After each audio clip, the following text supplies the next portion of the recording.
কোরআন নাজিলের মাস কোনটি? রজব না রমজান? রমাদান। এই জন্য এই মাসের মধ্যে যারা কোরআন শরীফ তেলাওয়াত করবে, হাসরের মাঠ যেদিন কায়েম হবে এই কোরআন আপনার জন্য দাঁড়িয়ে যাবে। আল্লাহকে ডাক দিয়ে বলবে, আল্লাহ তোমার বান্দাকে দুজকে নিও না, এই দুজকে নিও না, কারণ তোমার বান্দা আরামের ঘুম হারাম করে এই কোরআনকে তেলাওয়াত করেছে। আমি তেলাওয়াতকারীর জন্য সুপারিশ করছি, মেহেরবানি করে আমার সুপারিশ তুমি কবুল করো।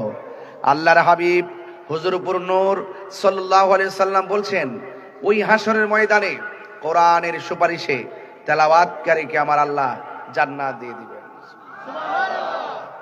এই কোরআন তেলাওয়াত করবেন, কারণ কোরআন তেলাওয়াত এই রমজান মাসে দেখবেন সবচেয়ে বেশি বেশি মহিলারা, মা বোনরা বেশি কোরআন খতম করে। এখন অনেকে আছে পারেন না, কোরআন শরীফ পড়তে পারে না, কি পড়বেন? 3 বার করে সূরা ইখলাস পড়বেন, বেশি বেশি সূরা ইখলাস পড়বেন। রাসূলুল্লাহ বলেন, কেউ যদি একবার সূরা ইখলাস পড়ে 10 পারা কোরআন তেলাওয়াতের সওয়াব হয়ে যায়। 2 বার যদি কেউ পড়ে 20 পারা কোরআন তেলাওয়াতের সওয়াব হয়ে যায়। 3 বার যদি পড়ে গোটা কোরআন শরীফটা তেলাওয়াতের সওয়াব হয়ে যায়।